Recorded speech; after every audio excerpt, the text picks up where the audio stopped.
2026년 시험 대비 요양보사 기출해설 강좌로 들어오신 여러분들을 진심으로 환영합니다. 자, 자격증 스터디 TV에서 세 가지 버전으로 강좌를 준비를 했는데 1회차이기 때문에 간략하게 설명을 드리도록 하겠습니다. 자, 여러분들 공부하시다가 내가 어느 정도 점수가 나온지 궁금하신 분들 있죠? 자, 그런 분들은 기출 문제를 가지고 CBT 실전 연습을 해보면서 점수를 이제 가늠을 하실 수가 있어요. 그 강좌를 위해서 CBT 실전 연습을 만들었습니다. 이 부분은 해설이 없고 여러분들이 문제 듣고 그리고 체크하고 이렇게 하실 수 있도록 만들었고, 심폐소생술 파트 정도는 제가 약간의 이제 오해 소지가 있을 수 있어가지고요. 예전 문제 같은 경우 그런 부분은 제가 약간의 설명을 통해서 수정을 해 놓았습니다. 자, 그리고 이렇게 실전 연습을 충분히 여러분들의 상황에 맞춰서 많이 하실 수 있도록 10회가 훨씬 넘는 분량으로 계속 업데이트를 할 것이고요. 자, 이 CBT 연습을 하고 나서 해설이 필요한 부분들도 있을 거거든요. 그래서 CBT 연습 회차에 따른 기출 해설 강좌다라고 생각하시면 됩니다. 자, 그리고 막판 정리라고 되어 있는데 이 강좌를 정말 많은 분들이 들으시거든요. 그래서 이 부분은 5회차에 걸친 문제를 가지고 자, 1회차, 2회차, 3회차, 4회차, 5회가 있으면은 싹 강의를 해요. 그래서 문제 나오고 해설한 다음에 그리고 각각 문제에 대해서 좀 심화적으로 다뤄야 되는 부분, 그리고 얼마든지 시험에 더 나올 수가 있잖아요. 그런 부분은 표준 교재를 정리를 했어요. 여러분들이 보시는 표준 교재가 정말 두껍잖아요. 그 부분을 딱 거기에 맞는 그 책에서 나오는 용어로 정리를 했습니다. 자, 그래서 여러분들이 이 이제 1, 2, 3, 4, 5 하다 보면 좀 많이 중복이 되는데, 중복이 되는 과정에서 그냥 다 외워지도록, 너무 많이 반복을 해서 외워지도록, 즉 1회차에서 5회차까지 보시면은 책을 5회를 독을 한 것, 5회 독을 한 것 같은 효과가 드실 수 있도록 완전히 수험자 입장에서 만들었어요. 자, 그리고 이 막판 정리는 이제 교재 요청도 좀 많아가지고 교재도 이렇게 만들어서 수록을 했습니다. 전자책으로 만들었기 때문에 핸드폰으로 내려받아가지고 이렇게 쫙딱 넘기면서 공부하시면서 이렇게 복습하셔도 참 좋게 되어 있어요. 자습을 할 수 있는 그런 교재가 되겠습니다. 자, 이렇게 간략하게 설명을 드렸고요. 여러분들의 상황에 맞춰가지고 공부하시면 되겠습니다. 자, 굳이 교재 없이 내가 기출 해설만 듣고도 충분히 되겠다라고 가늠이 되시면 그렇게 공부하시고, 마지막까지 내가 좀 뭔가 정리가 다 하고 싶다라고 하시는 분들은 교재를 구매하셔가지고 막판 정리까지 공부하셔가지고 들어가시면은 고득점으로 합격하심과 동시에 또 여러분들의 실무에서 굉장히 필요한 내용들이에요. 그래서 여러분들 실무에서 필요한 내용들을 이론을 통해서 미리 공부하고 실전으로 들어간다라고 생각하시면 될 것 같습니다. 자, 이제 기출 해설 들어가도록 하고요. 다음 회차부터는 이렇게 장황하게 설명하지 않겠습니다. 바로 기출 해설 들어가도록 할게요.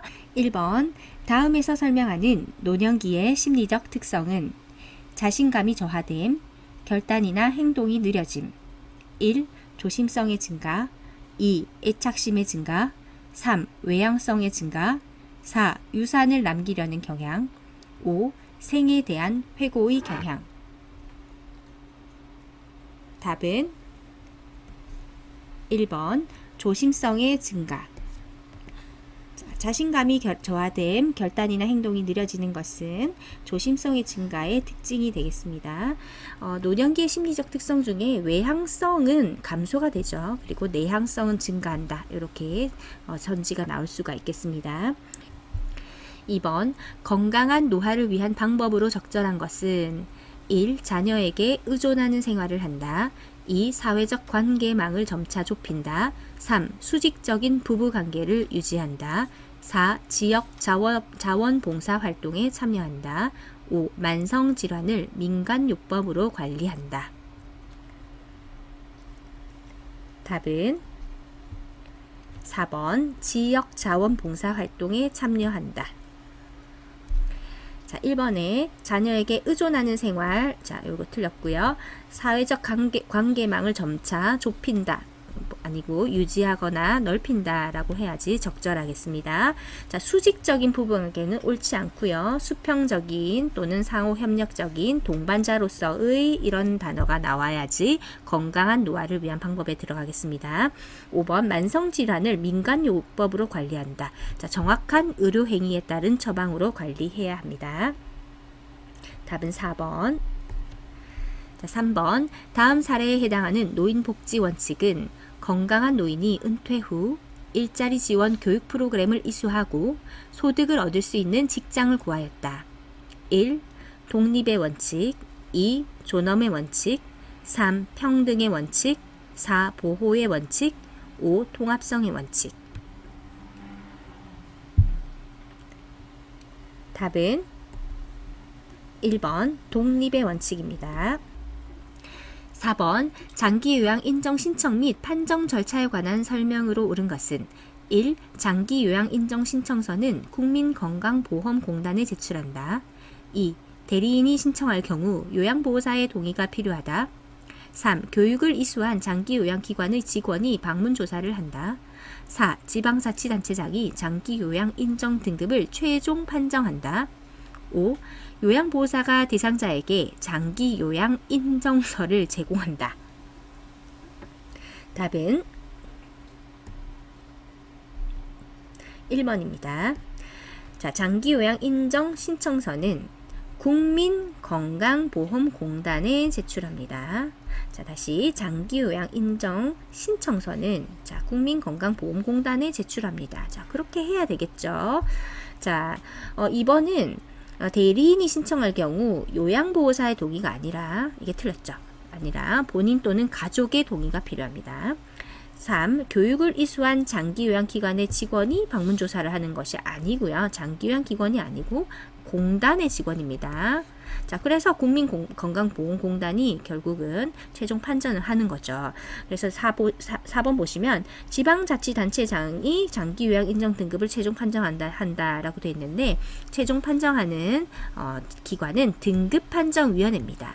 이 등급판정위원회가 국민건강보험공단의 산하기관이에요. 그래서 등급판정위원회가 최종 판정한다라고 주로 시험에 나오지만 한 번씩 건강공단이 판정한다 라고 해도 아예 틀린 질문 아닙니다. 왜냐? 등급판정위원회는 공단 소속이기 때문입니다. 5. 요양보호사가 대상자에게 장기요양 인정서를 제공한다. 자, 공단이 대상자에게 장기요양 인정서를 송부합니다. 자, 마지막에 공단이 대상자에게 장기요양 인정서를 송부해준다. 5번 장기요양급여 중 시설급여에 해당하는 것은 1. 단기보호, 2. 특례요양비, 3. 가족요양비, 4. 주야간보호, 5. 노인요양 공동생활가정. 답은 5번 노인요양 공동생활가정입니다. 자, 장기요양급여 중 시설급여가 있고요. 재가급여가 있고 특별현금급여가 있습니다. 자, 1번에 단기보호는 재가급여예요. 자, 두 번째 특례요양비는 특별현금급여이고요. 가족요양비 특별현금급여입니다. 자, 주야간보호는 재가급여에 해당하는 겁니다. 자, 그리고 5번에 노인요양 공동생활가정이라고 있는데 요거는 시설급여입니다. 문제로 나올 때 두 가지 시설급여 있죠. 노인요양 시설이 있고 노인요양 공동생활가정이 있는데 여러분들 같으면 어떤 것을 시험을 내실 것 같아요? 자, 저 같으면은 당연히 요 생활가정을 낼 것 같아요. 왜냐? 노인요양시설은 말 자체에서 시설이라는 게 느껴지니까 바로 알잖아요. 그런데 노인요양 공동생활가정이라고 돼 있으니까 이 가정이라는 글자만 보고 재가급여랑 좀 헷갈릴 수도 있잖아요. 그래서 이제 이렇게 문제가 잘 나옵니다. 그래서 시설급여에 해당하는 것은 해서 노인요양 공동생활가정이라는 거. 자, 요 노인요양 공동생활가정은 시설급여라는 거 꼭 기억해 두시면 되겠습니다. 자, 이제 시설급여를 보면은 시설급여는 장점과 단점이 있어요. 장점은 의료, 간호, 요양 서비스를 종합적으로 받을 수 있죠. 하지만 가족, 이웃과 떨어져 지내면서 소외되기 쉽고 시설에서 생활하므로 개인 중심의 생활이 어렵다는 이런 단점이 있습니다. 6번 요양보호 서비스 제공 원칙으로 옳은 것은 1. 업무 효율을 위해 권위적인 태도를 유지한다. 2. 응급 상황 시 우선순위에 따라 의료 행위를 한다. 3. 대상자의 잔존 능력을 고려하여 서비스를 제공한다. 4. 대상자의 생활 방식을 요양보호사의 기준에 맞춘다. 5. 대상자의 사적 정보를 동료 요양보호사와 공유한다. 답은 3번 대상자의 잔존 능력을 고려하여 서비스를 제공한다. 자, 나머지 틀린 이유를 보겠습니다. 1번 업무 효율을 위해 권위적인 태도. 자, 이런 거 난 무조건 틀렸습니다. 함께하는 상호 대등한 관계임을 인식한다. 우리 책에 요양보호사 표준 교재에 보면 이런 문구가 있습니다. 2번 응급 상황 시 우선순위에 따라 의료 행위를 한다. 자, 이거는 조금 헷갈릴 수가 있는데요. 이런 지문이 있거든요. 표준 이제 교재에 보면은 응급 상황이 발생한 경우에 우선순위에 따라 응급 처치하고 의사에게 보고할 수 없는 상황인 경우에는 가장 가까운 의료기관으로 대상자를 옮긴다 해서 요까지는 같게 하고 뒤에 의료 행위를 한다라고 해서 문제를 지금 꼬아 놓은 거예요. 어떠한 경우에도 우리 이제 의료행위는 의료진이 해야 됩니다. 자, 의료행위는 어떠한 경우에라도 하시면 안 돼요. 자, 의료행위 절대 하면 안 돼. 그리고 4번 대상자의 생활 방식을 요양보호사 기준이 아니죠. 우리 이제 요양보호의 대원칙은 대상자 중심입니다. 그래서 대상자의 기준에 맞추는 거고요. 5번 대상자의 사적 정보를 동료 요양보호사가 공유한다. 자, 대상자의 사생활의 보호와 자유로운 의사표현을 반드시 보장해야 되고요. 요양보호사의 금지 행위가 있죠. 그 중에 비밀 누설 금지 사항이 있습니다. 7번 다음에서 설명하는 노인장기요양보험 표준 서비스 유형은 관공서의 동행함, 대상자의 공과금 납부를 대행함, 1. 정서 지원 서비스, 2. 일상생활 지원 서비스, 3. 개인 활동 지원 서비스, 4. 신체 활동 지원 서비스, 5. 기능 회복 훈련 서비스. 답은 3번 개인 활동 지원 서비스입니다. 자, 이번에 보시면 일상생활 지원 서비스가 있는데, 자, 여러분들 일상생활 하면 뭐가 떠오르시나요? 우리가 일상생활에서 가장 많이 하는 거. 자, 밥하고 청소하고 빨래하고, 밥하고 청소하고 빨래하는 거. 이것이 우리의 일상에서 가장 많이 하는 거잖아요. 자, 그래서 밥, 청소, 빨래는 일상생활 지원 서비스다 생각하시면 되겠습니다. 밑에 보시면 맨 밑에 일상생활 지원 서비스 있어요. 식사 준비, 청소 및 주변 정돈, 그리고 세탁. 밥하고 청소하고 빨래하고. 자, 세부 내용 보시면 수급자를 위한 음식물 조리, 그리고 설거지, 주방 정리, 청소 및 주변 정리 정돈, 의복 세탁 관리, 밥하고 청소하고 빨래하고입니다. 자, 일상생활 지원 서비스 이제 되면 그 다음에 신체활동 지원 서비스 보시면요. 신체활동 지원 서비스는 말 그대로 신체가 서로 부딪힌다. 몸과 몸이 부딪혀서 제공해야 되는 서비스를 생각하시면 됩니다. 신체활동 지원 서비스, 세면도움, 구강청결도움, 그렇죠. 식사도움, 그래서 전부 다 몸과 몸이 움직여서, 그리고 우리 도와줘야 되는 몸단장, 옷 갈아입기 도움, 머리 감기 도움, 몸 씻기, 화장실 이용하기, 이동 도움, 체위 변경, 신체 기능 유지, 증진, 이런 것들 전부 신체가 부딪혀서 생기는 거다. 이해하시면 쉬울 것 같고요. 그 외에 이제 개인 활동을 보시면 개인적으로 활동을 하는데 그것을 도와주는 거예요. 즉, 대상자의 외적 활동이라고 생각하시면 됩니다. 자, 개인활동 지원 서비스 중간에 있네요. 한번 보겠습니다. 개인활동 지원 서비스는 세부 내용, 외출 시 동행, 장보기, 산책, 은행, 관공서, 병원 등의 방문 시 부축 또는 동행하는 거, 차량 이용도 포함합니다. 그리고 책임 기각까지 모두 포함하는 개념입니다. 즉, 관공서에 동행한다, 대상자의 공과금 납부를 대행한다 하는 것은 개인 활동 지원 서비스에 해당합니다. 8번 노인학대 유형 중 정서적 학대에 해당하는 것은 1. 유언장의 내용을 변조한다. 2. 친척과의 연락을 차단한다. 3. 약물을 강제로 복용하게 한다. 4. 노동에 대한 임금을 지급하지 않는다. 5. 생존에 필요한 생활비 지급을 중단한다. 답은 2번 친척과의 연락을 차단한다. 자, 학대가 나오면 항상 대상자가 입을 타격을 생각을 하시면 됩니다.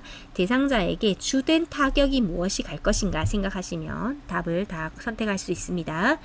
자, 지금 보시면은 유언장의 내용을 변조한다. 유언장을 변조한다는 것은 그 대상자의 법률적 권리를 침해한 거예요. 자, 재산에 대한 거죠. 재산을 어떻게 이제 내가 유산을 줄 것인가 라는 거에 대한 법률적 권리 침해한 거죠. 그래서 경제적 학대에 해당하는 겁니다. 그리고 약물을 강제로 복용하면 제일 먼저 신체에 대해서 반응이 오겠죠. 신체적 학대에 해당하고, 노동에 대한 임금, 대상자의 노동에 대한 그 임금, 이것은 누구 거죠? 대상자의 것입니다. 자, 우리가 경제적 학대를 할 때는 대상자의 재산이어야 합니다. 그래서 경제적 학대에 해당하고요. 5번에 보시면 생존에 필요한 생활비, 이것은 돈이긴 하지만, 금전에 해당하는 것이긴 하지만 대상자의 재산은 아니죠. 그래서 이 생존에 필요한 생활비를 지급해야 되는 의무 있는 자들이 그것을 하지 않음으로써 생기는 방임에 해당하는 것입니다. 즉 방임은 임무를 놓아버린다 라는 뜻이죠. 기본적 생존을 위한 생활비를 지원하지 않거나 또 사회적 활동을 위한 경제적 지원을 하지 않는 것, 이것은 방임에 해당하는 거예요. 자, 정서적 학대는요, 비난, 모욕, 위협, 협박 등의 언어 및 비언어적인 행위를 통해서 노인에게 정서적으로 고통을 주는 것입니다. 자, 그래서 2번의 좀 보충 설명을 하자면 노인의 사회관계 유지에 방해되는 것, 정서적 학대예요. 예를 들어서 연락을 끊어버린다거나 연락을 차단해버리는 것, 그리고 사회 종교 활동을 차단하는 것, 이성교제를 반대하는 것 등 모두 노인의 정서적 학대에 해당합니다. 9번 노인보호 전문기관의 역할로 옳은 것은 1. 노인학대 행위자에 대한 수사를 실시한다. 2. 노인학대 피해 노인에게 장기 숙식을 제공한다. 3. 노인학대 피해 노인을 위한 성년 후견자를 지정한다. 4. 노인학대 판정을 위한 의학적 진단을 제공한다. 5. 노인학대 행위자에 대한 상담 및 재발 방지 교육을 한다. 답은 5번 노인학대 행위자에 대한 상담 및 재발 방지 교육을 한다. 자, 24시간 전문 상담을 하고요. 학대받는 노인을 대상으로 사례 관리를 수행을 합니다. 자, 1번부터 4번까지 왜 틀렸는지 보겠습니다. 노인 학대 행위자에 대한 수사는 사법경찰에서 하는 것이고요. 자, 노인 학대 피해 노인 있죠. 노인 학대 피해 노인에게 장기 숙식을 제공한다. 우리 학대 피해 노인 전용 쉼터라고 있어요. 학대 피해 노인 전용 쉼터에서는 일정 기간 동안 보호 조치를 합니다. 그래서 장기 숙식 틀렸고요. 3. 노인 학대 피해 노인을 위한 성년 후견자 지정, 이것은 법률기관에서 하는 것이고, 노인 학대 판정을 위한 의학적 진단, 의료기관에서 하는 것입니다. 10번 대상자가 요양보호사에게 성희롱을 할 때 대처 방법은 1. 반응하지 않고 계획된 업무를 수행한다. 2. 대상자의 행동에 대해 가족에게 항의한다. 3. 감정적으로 대응한 후 해당 장소를 떠난다. 4. 거부 의사를 표현하고 시설장에게 보고한다. 5. 요양보호 업무를 중단하고 다른 일을 알아본다. 답은 4번 거부 의사를 표현하고 시설장에게 보고한다. 자, 반응하지 않고 틀렸고요. 가족에게 항의하는 거 아니고 감정적으로 대응하시면 안 되고, 그리고 요양보호 업무를 중단하고 다른 일을 알아본다 라고 해서 일을 함부로 거부할 수 없습니다. 11번 요양보호사의 임금 구성 항목과 취업 규칙을 명시하도록 규정해 놓은 법은 1. 근로기준법, 2. 국민건강보험법, 3. 산업안전보건법, 4. 사회보장기본법, 5. 산업재해보상보험법. 자, 답은 1번 근로기준법. 12번 요양보호사가 지켜야 할 직업윤리로 옳은 것은 1. 보수교육 참여는 최대한 미룬다. 2. 동일한 종교를 가진 대상자를 선호한다. 3. 대상자의 개인정보에 대한 비밀을 보장한다. 4. 동료 요양보호사와 경쟁하는 자세를 갖는다. 5. 기관의 지침을 우선시하여 서비스를 제공한다. 답은 3번 대상자의 개인정보에 대한 비밀을 보장한다. 옳은 지문입니다. 자, 1번에 보수교육 참여 최대한 미룬다 틀렸고, 지속적으로 지식과 기술을 습득해야 됩니다. 2. 동일한 종교를 가진 대상자를 선호하면 안 되고 대상자 차별하면 안 됩니다. 4. 동료 요양보호사와 경쟁하는 자세가 아니라 모든 직업인과 상호 협력한다 라는 지문이 있습니다. 5. 기관의 지침을 우선시하여 서비스, 아니죠. 항상 기억하실 것은 대상자 중심의 서비스입니다. 3번 요양보호사가 직업윤리 원칙을 준수한 사례는 1. 존칭을 생략하며 친밀감을 표현하였다. 2. 대상자로부터 서비스에 대해 물질적 보상을 받았다. 3. 대상자에게 자신의 힘든 상황을 하소연하였다. 4. 서비스 제공 내용은 월말에 모아서 종합적으로 기록하였다. 5. 방문 일정을 변경할 경우 사전에 연락하여 양해를 구하였다. 답은 5번 방문 일정을 변경할 경우 사전에 연락하여 양해를 구하였다. 직업윤리 원칙을 잘 준수한 사례이고요. 1. 존칭을 생략하며 친밀감을 표현하였다. 유아어, 명령어, 반말 등을 사용하면 안 됩니다. 2. 대상자로부터 서비스에 대해 물질적 보상을 받았다. 자, 물질적 보상을 받지 않아야 되고요. 3. 대상자에게 자신의 힘든 상황을 하소연한다. 이렇게 하시면 안 되고 바른 몸가짐과 언어 생활을 하셔야 됩니다. 4. 서비스 제공 내용은 월말에 모아서, 자, 모아서 아니죠. 즉시 정확하게 기록하셔야 되겠습니다. 14번 제가 치매 대상자의 증상이 악화되어 서서 대변을 보는 행동을 보일 때의 대처 방법은 1. 식사량을 줄이겠다고 한다. 2. 서비스를 중단하겠다고 말한다. 3. 방으로 데려가 기저귀를 채운다. 4. 변화된 증상을 관찰하여 기록한다. 5. 제가 서비스 제공이 어렵다며 시설 입소를 유도한다. 답은 4번 변화된 증상을 관찰하여 기록한다. 자, 3번에 보시면 방으로 데려가 기저귀를 채운다. 자, 잔존 능력 유지를 위해서 기저귀는 가급적 채우지 않습니다. 15번 다음 상황에서 요양보호사의 대처 방법은 대상자의 상태가 호전되었다는 이유로 대상자의 가족이 본인 일부 부담금의 할인을 요청하였다. 1. 불법 행위이므로 할 수 없다고 한다. 2. 시설장과 상의한 후 알려주겠다고 한다. 3. 할인해주고 그만큼 서비스 시간을 줄인다. 4. 할인 대신 가족을 위한 서비스를 제공해준다고 한다. 5. 나중에 본인 일부 부담금의 일정액을 돌려준다고 한다. 답은 1번 불법 행위이므로 할 수 없다고 한다. 자, 나머지는 모두 다 틀렸습니다. 16번 수근관 증후군에 관한 설명으로 옳은 것은 1. 밤에 통증이 완화된다. 2. 손을 털면 저림과 통증이 완화될 수 있다. 3. 팔을 들어 올릴 때 어깨에 저림 감각이 있다. 4. 손바닥을 서로 맞대면 팔꿈치에 통증이 있다. 5. 새끼손가락에 통증이 있다. 답은 2번 손을 털면 저림과 통증이 완화될 수 있다. 1번에 보시면 밤에 통증이 완화된다라고 했는데 완화가 아니라 악화돼서 밤에는 밤잠을 설칠 수가 있고요. 4번에 손바닥을 아니고 손등을 서로 맞대는 거예요. 손등을 서로 맞대면 팔꿈치가 아니라 손목에 통증이 있고요. 새끼손가락에 통증이 있다 아닙니다. 자, 수근관이라는 것 자체가 손목 앞쪽 피부 조직 밑에 손목을 이루는 뼈, 인대들로 형성된 작은 통로가 있습니다. 여기로 9개의 힘줄과 정중신경이 손 쪽으로 지나가는데 그림을 보셔야 되겠죠. 자, 이렇게 있습니다. 감염 예방을 위한 요양보호사의 자가관리 방법으로 옳은 것은 1. 예방적으로 항생제를 복용한다. 2. 감염 증상이 있으면 예방접종을 받는다. 3. 임신한 경우 풍진 대상자와 접촉하지 않는다. 4. 머릿니 감염 대상자와 수건을 공동으로 사용한다. 5. 분비물이 묻은 손은 휴지로 닦는다. 답은 3번 임신한 경우 풍진 대상자와 접촉하지 않는다 입니다. 이번에 감염 증상이 있으면 예방접종을 하는 것이 아니라 감염 증상자와 접촉하지 않는 것이고요.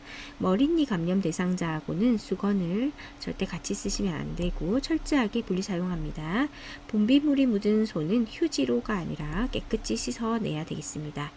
자, 임신한 요양보호사는 풍진, 수두 등 선청성, 기형 유발 가능한 감염성 질환을 가진 대상자와는 접촉하지 않습니다. 18번 위염으로 명치 부위의 통증과 구토 증상이 있을 때 도움이 되는 방법은 1. 하복부를 마사지한다. 2. 차가운 음료를 마신다. 3. 처방받은 제산제 복용을 중단한다. 4. 양손으로 상복부를 밀어 올린다. 5. 하루 정도 금식하여 위의 부담을 덜어준다. 답은 5번 하루 정도 금식하여 위의 부담을 덜어준다. 자, 차가운 음료라고 있었는데 뜨겁거나 차가운 음식을 섭취하지 않습니다. 5번 노인성 질병의 특성으로 옳은 것은 1. 재발이 드물다. 2. 약성분이 체외로 빨리 배출되어 치료가 어렵다. 3. 질병 발생의 원인이 명확하다. 4. 한 가지 질병이 단독으로 발생한다. 5. 정상적인 노화 과정과 구분하기 어렵다. 답은 5번 정상적인 노화 과정과 구분하기 어렵다. 자, 1번에 보시면 재발이 드물다. 반대죠. 재발이 흔하고 약 성분이 체외로 빨리 배출이 안 됩니다. 그래서 오히려 중독 상태에 빠지게 되는데요. 신장의 소변 농축 능력과 배설 능력이 저하되어서 약물 성분이 체내에 오래 남기 때문에 중독 상태에 빠진다. 3번 질병 발생 원인이 명확하지가 않고 한 가지 질병이 단독으로 발생하는 것이 아니라 여러 질병이 복합적으로 또는 만성적으로 진행이 됩니다.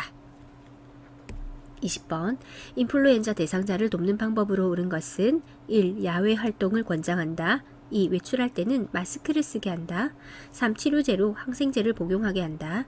4. 운동 전에 기관지 확장제를 사용하게 한다. 5. 정기적으로 흉부 방사선 검사를 받게 한다. 답은 2번 외출할 때는 마스크를 쓰게 한다.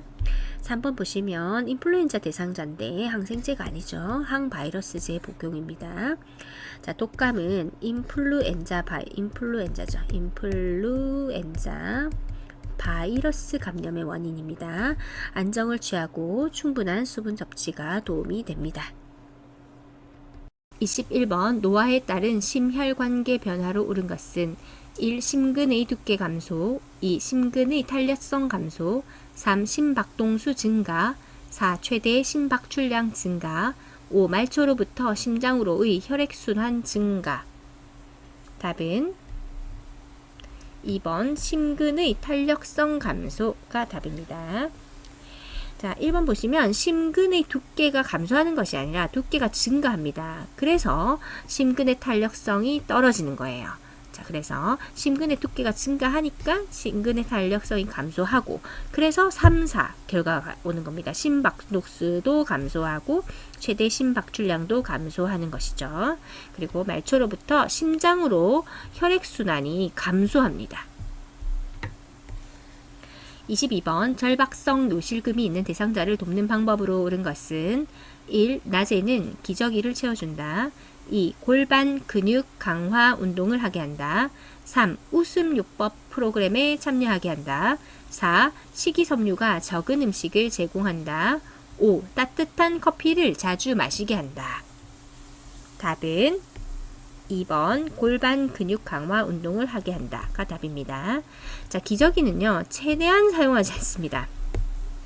잔존 능력을 위해서요. 기저귀는 정말로 마지막 보루라고 생각하시면 되고요. 자, 웃음요법 프로그램은 자주 이제 요실금이 있는 상태에서는 좋지 않죠. 자, 식이섬유가 적은 음식이 아니라 풍부한 채소와 과일 섭취로 변비를 예방하기 위해서 식이섬유가 많은 음식을 제공하는 것이 좋죠. 커피도 빈뇨 현상을 더 많이 일으키게 하는 것이기 때문에 좋지 않습니다. 3번 대상자의 비타민 D 생성에 도움이 되는 방법은 1. 금연한다. 2. 햇볕을 쬐인다. 3. 칼슘을 섭취한다. 4. 염분 섭취를 줄인다. 5. 체중 부하 운동을 한다. 답은 2번 햇볕을 쬐인다.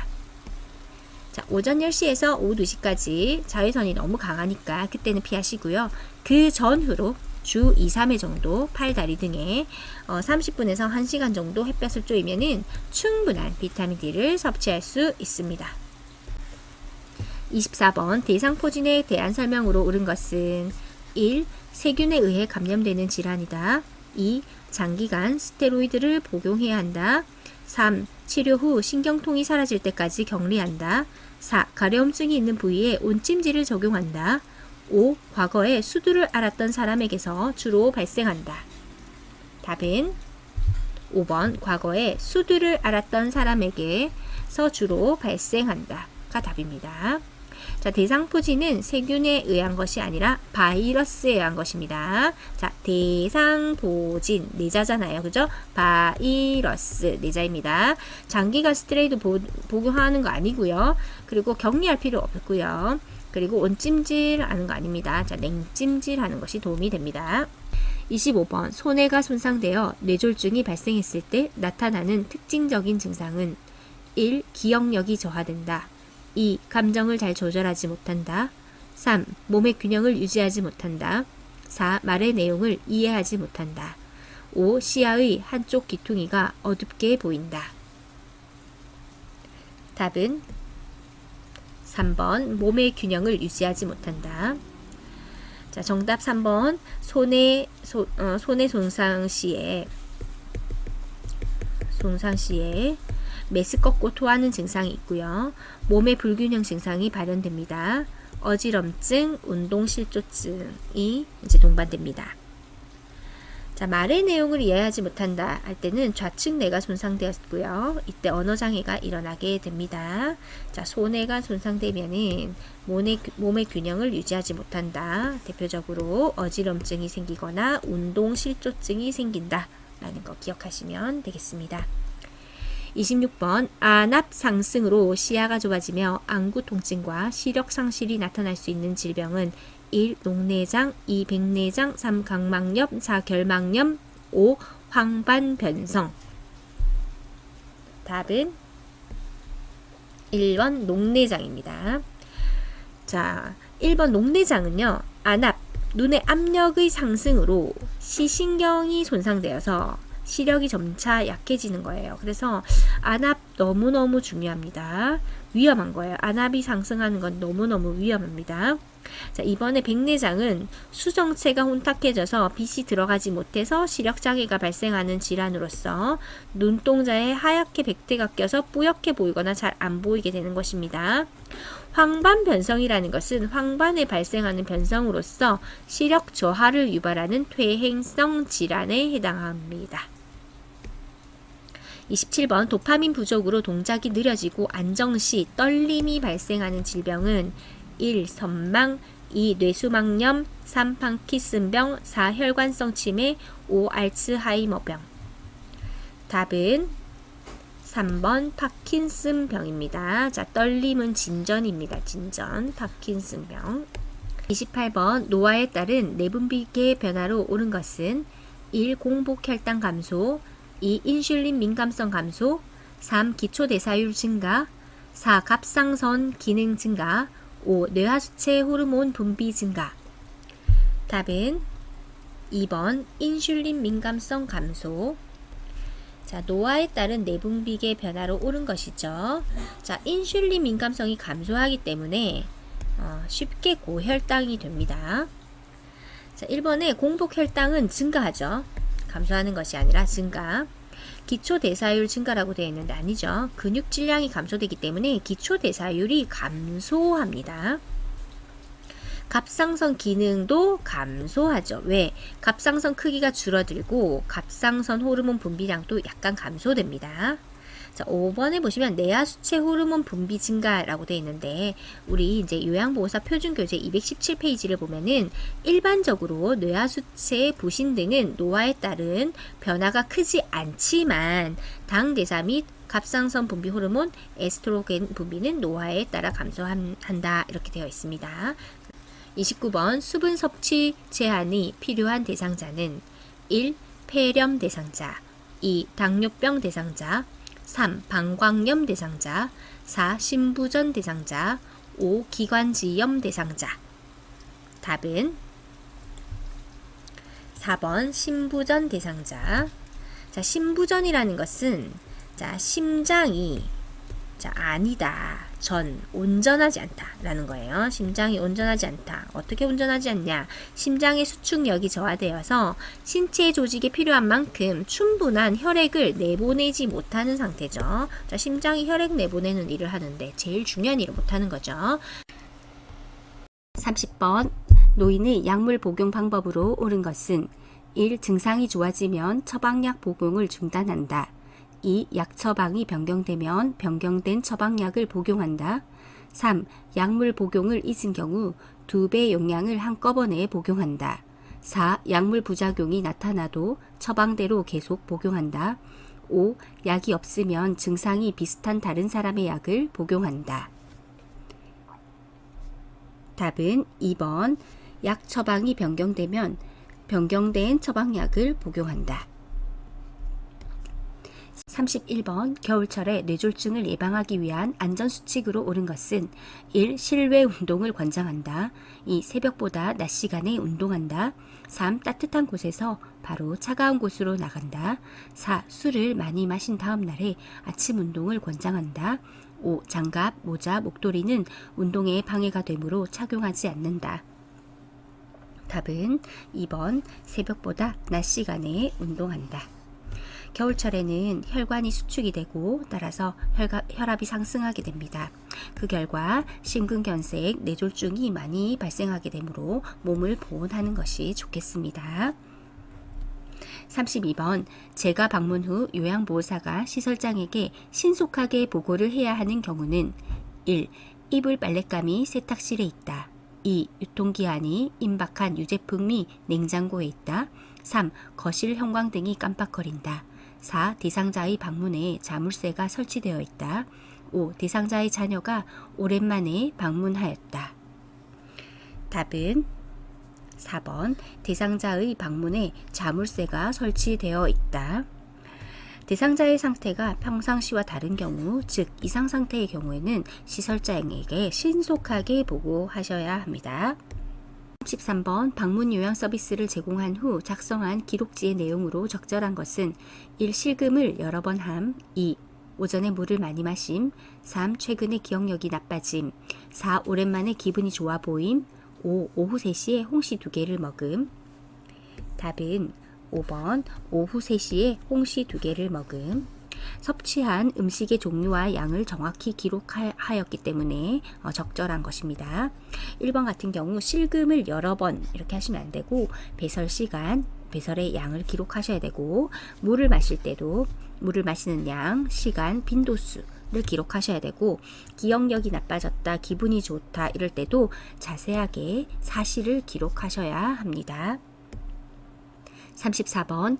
임종이 임박한 대상자의 신체적 변화로 옳은 것은 1. 혈압이 상승한다. 2. 피부가 붉어진다. 3. 동공이 축소된다. 4. 소변량이 증가한다. 5. 수면 시간이 길어진다. 답은 5번. 수면 시간이 길어진다. 자, 임종이 임박한 대상자는 혈압이 감소하고요. 피부는 차갑고 창백한 피부이거나 피부에 반점이 있습니다. 동공은 초점이 흐려진 눈동자로 보이고요. 소변량은 감소합니다.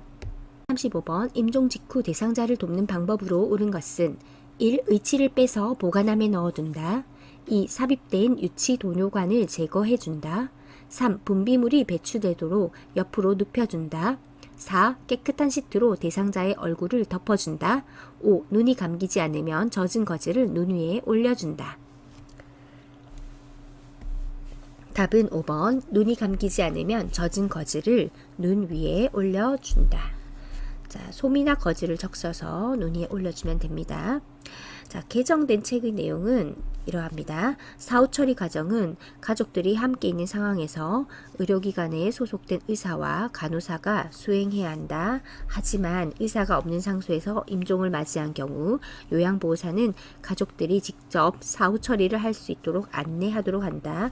만일 가족들이 아무도 없는 상황에서 임종을 발견한 경우 요양보호사는 신속하게 가족 또는 기관장에게 이 사실을 알려야 한다. 이 경우 요양보호사는 이들이 도착할 때까지 대상자 곁을 떠나서는 안 된다 라고 해서 2023년도에 개정된 책에는 임종 직후에 대상자를 돕는 방법으로 이렇게 기술되어 있습니다. 1번에 의치를 빼서 보관함에 넣어둔다는 그대로 둘지 빼서 의치용기에 넣을지 가족에게 확인한다는 내용이 2019년 책에 나와 있었어요. 자, 2. 삽입된 유치 도뇨관을 제거해준다. 자, 이거는 의료인이 제거한다 라고 되어 있고 3. 분비물이 배출되도록 옆으로 눕혀준다. 이것은 분비물을 닦아줘야 된다 라고 되어 있고 깨끗한 시트로 대상자의 얼굴을 덮는 것이 아니라 어깨까지입니다. 어깨까지 덮는다. 36번 오른쪽 편마비 대상자의 식사를 돕는 방법으로 옳은 것은 1. 오른쪽 밑을 밑으로 하여 눕힌다. 2. 왼쪽에 베개나 쿠션을 받쳐준다. 3. 사례가 들리면 물을 마시게 한다. 4. 국물로 목을 축인 후 밥을 먹인다. 5. 식후에 입안 왼쪽에 찌꺼기가 있는지 확인한다. 자, 답은 4번입니다. 국물로 목을 축인 후 밥을 먹인다. 자, 이게 대상자가 살에 들지 않도록 하는 방법입니다. 자, 틀린 것은 왜 틀렸는지 볼게요. 자, 4번은 옳은 지문이고요. 자, 1번 오른쪽을 밑으로 하여 눕힌다 라고 했는데 밑으로 눕힐 때는 건강한 쪽이에요. 그래서 오른쪽 편마비니까 건강한 쪽은 왼쪽이죠. 따라서 건강한 쪽인 왼쪽을 아래로 하여 옆으로 눕힙니다. 이렇게 해야 안정감이 있고 지지가 되기 때문입니다. 그리고 이제 이렇게 밑으로 눕히면 살짝 뜨잖아요. 그 부분에 베개나 쿠션을 받쳐줘야 됩니다. 그러면 어디죠? 네, 왼쪽이 아니고 마비된 쪽이죠. 건강한 쪽으로 눕혔으니까 반대쪽은 살짝 뜨게 되죠. 그쪽이 마비된 쪽이잖아요. 마비된 쪽 오른쪽에 베개를 대어서 지지하게 합니다. 그런 뒤 얼굴을 요양보호사가 있는 쪽으로 돌리도록 하는 겁니다. 3번 사례가 들리면 물을 마시게 하는 게 아니라 즉시 식사를 중단하고 시설장 관리 책임자에게 알립니다. 5번 식후에 입안 왼쪽에 찌꺼기가 있는지 확인한다. 아니고요. 자, 찌꺼기는 마비된 쪽에 남아있고 그 부분을 잘 확인할 수가 없기 때문에 마비된 쪽이 어느 쪽이죠? 오른쪽이죠. 마비된 쪽인 오른쪽을 확인하는 것입니다. 자, 그래서 왜 틀렸는지 꼼꼼하게 체크해 주셔서 내용을 이제 이해하고 넘어가시면 좋겠습니다. 37번 연하곤란이 있는 대상자의 경관 영양을 돕는 방법으로 옳은 것은 1. 침상머리를 올려 대상자를 앉혀준다. 2. 구토를 하면 영양액 주머니를 올려준다. 3. 영양액을 체온보다 낮은 온도로 준비한다.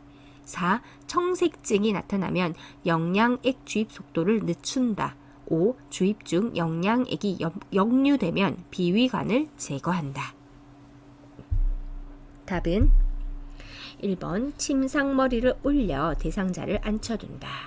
자, 연하곤란이라는 말은 삼킴장애란 뜻이고요. 경관영양이라는 것은 관을 통하여서 영양을 돕는다라는 거죠. 음식물을 넣어준다라는 겁니다.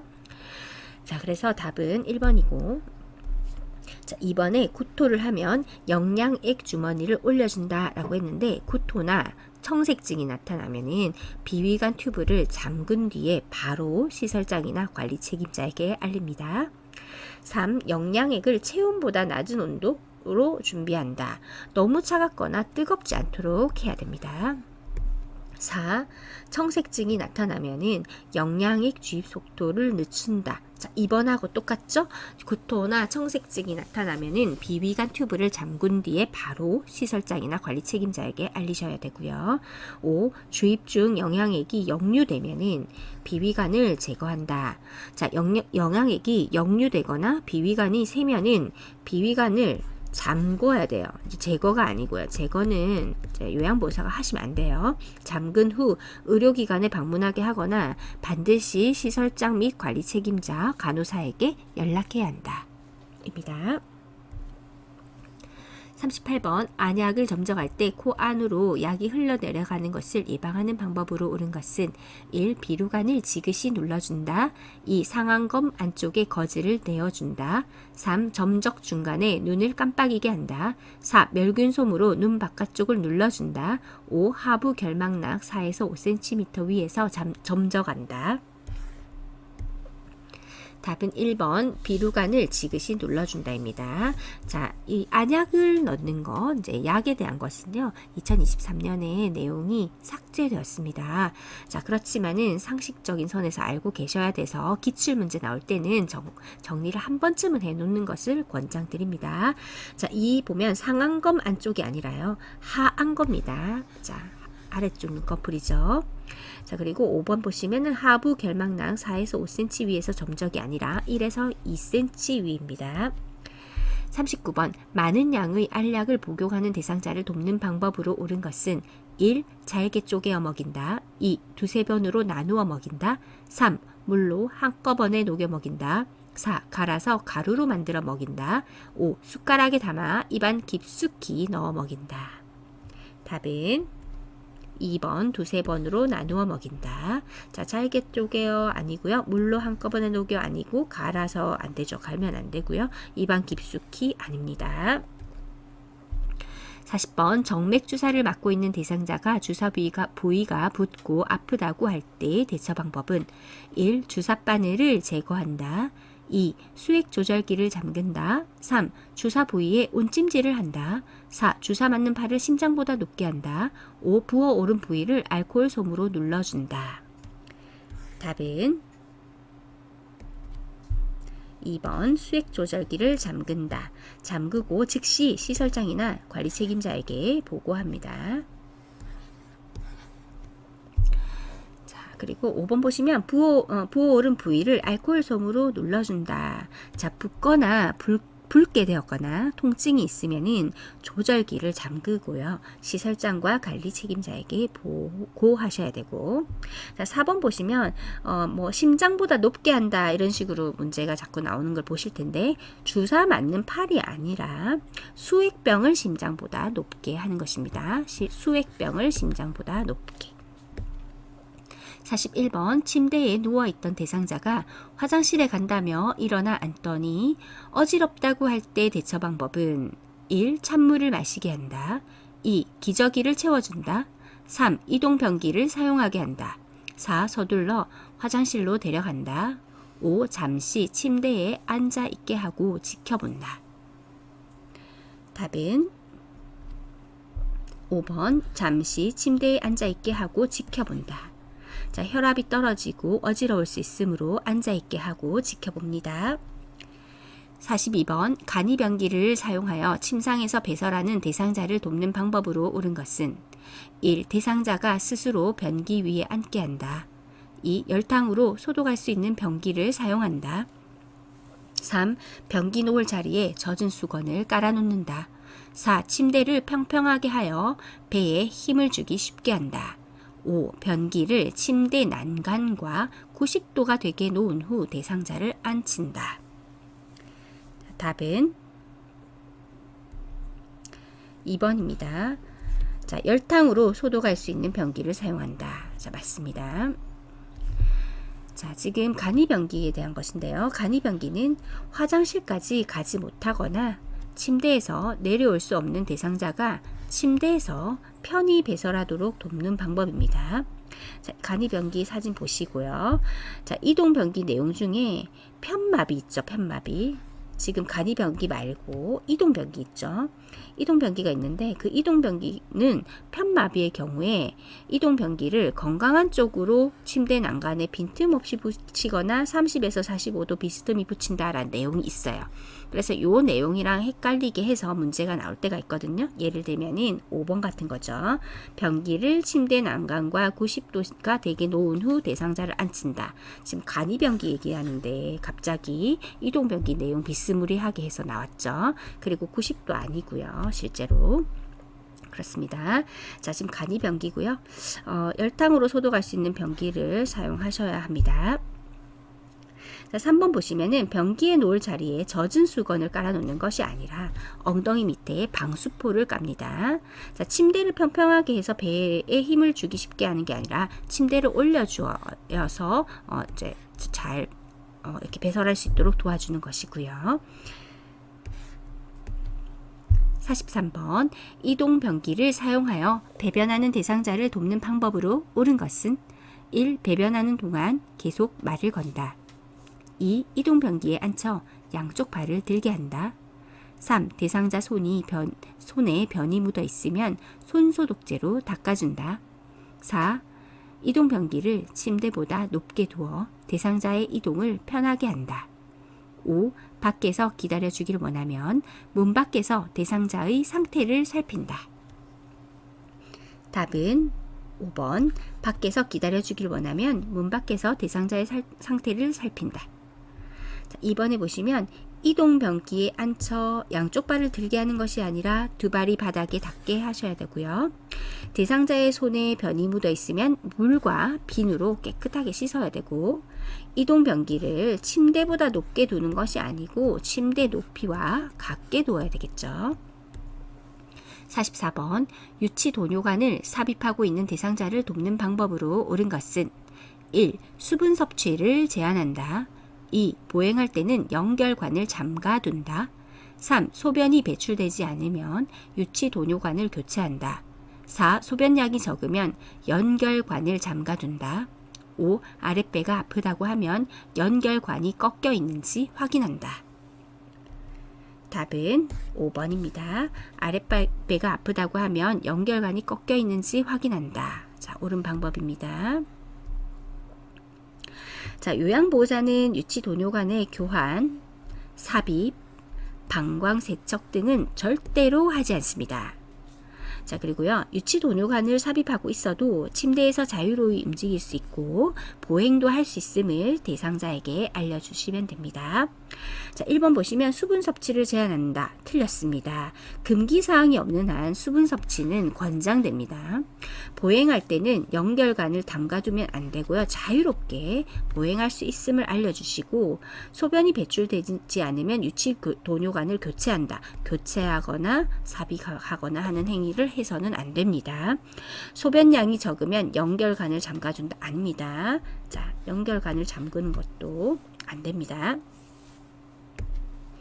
45번 시설에서 대상자의 기저귀를 교환하는 방법으로 옳은 것은 1. 불쾌한 냄새를 제거하기 위해 창문을 열고 기저귀를 교환한다. 2. 기저귀는 정해진 시간에 교환한다. 3. 기저귀를 교환할 때마다 시설장에게 보고한다. 4. 오염된 기저귀는 바깥면이 보이도록 말아서 버린다. 5. 대상자가 허리를 들 수 없으면 엎드리게 하여 기저귀를 교환한다. 자, 답은 4번 오염된 기저귀는 바깥면이 보이도록 말아서 버린다 라고 합니다. 자, 우리 기저귀 버릴 때 생각해 보시면 상식적으로 이제 문제를 푸실 수 있는데요. 자, 1번 보시면 불쾌한 냄새를 제거하기 위해 창문을 열고 기저귀를 교환한다. 자, 환기를 해야 되는 건 맞는데요.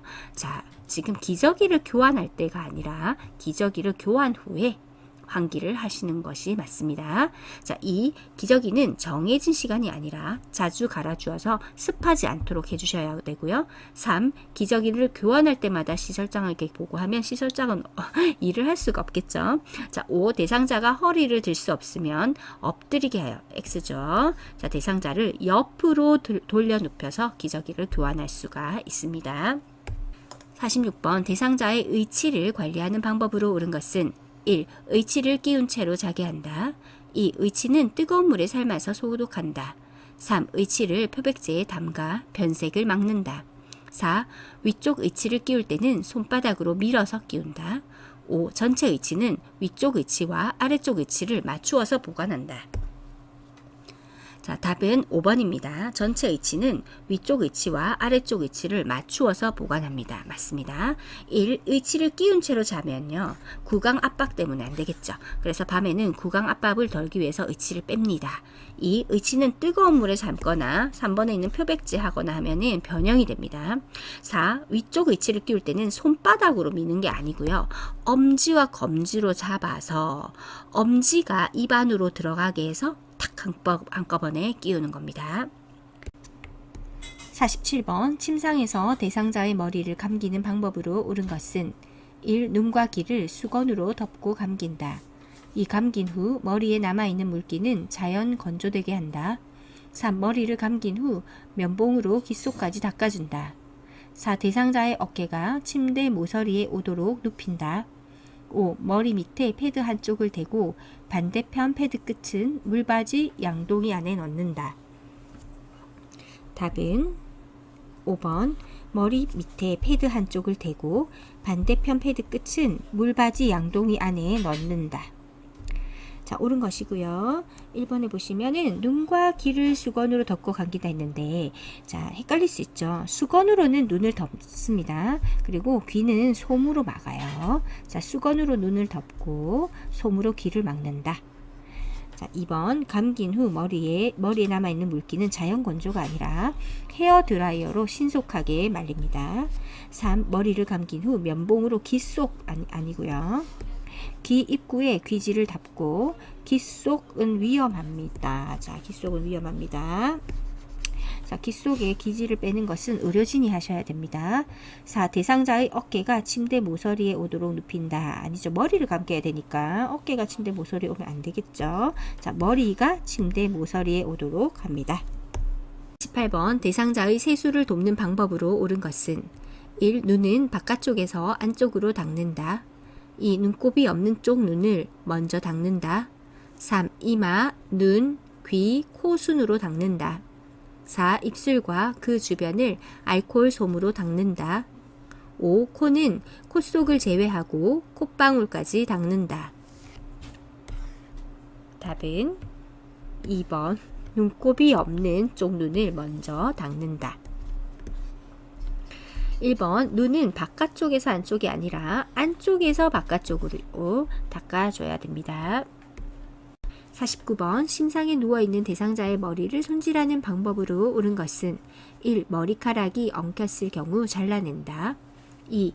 귀마개 솜으로 양쪽 귀를 막고 손질한다.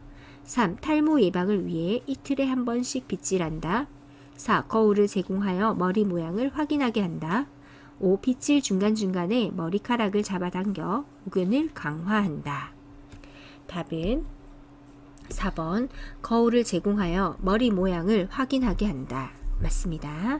자, 1번 머리카락이 엉켰을 경우 잘라낸다가 아니라 물을 적신 후 손질한다가 맞습니다. 이 귀마개 솜으로 양쪽 귀를 막고 손질한다. 자, 이것은요 머리 감길 때 하는 것이에요. 자, 3번 탈모 예방을 위해 이틀에 한 번씩 빗질한다. 자, 매일매일 손질하는 것이 좋죠. 5. 빗질 중간중간에 머리카락을 잡아당겨 모근을 강화한다. 자, 잡아당길 필요가 없죠. 두발이나 또는 두피에 상처나 염증이 없는지 살피는 것이 정말 중요합니다. 50번 여성 대상자를 목욕시키는 방법으로 옳은 것은 1. 팔은 어깨에서 손목 쪽으로 닦는다. 2. 유방은 쇄골에서 명치 쪽으로 닦는다. 3. 다리는 발끝에서 허벅지 쪽으로 닦는다. 4. 회음부는 항문, 요도, 질순으로 닦는다. 5. 복부는 배꼽을 중심으로 시계 반대 방향으로 닦는다. 답은 3번 다리는 발끝에서 허벅지 쪽으로 닦는다 입니다.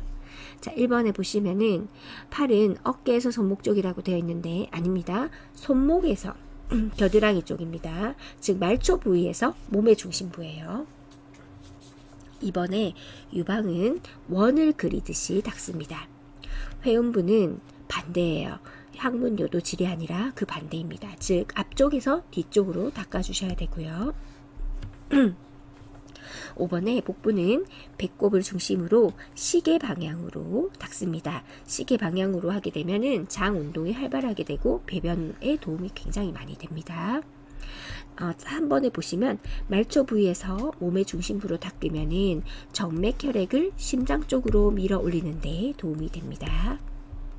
51번 다음 그림과 같은 휠체어를 사용할 때 대상자의 다리 길이에 맞추어 조절하여야 하는 부분은 1. 가 2. 나 3. 다 4. 라 5. 마.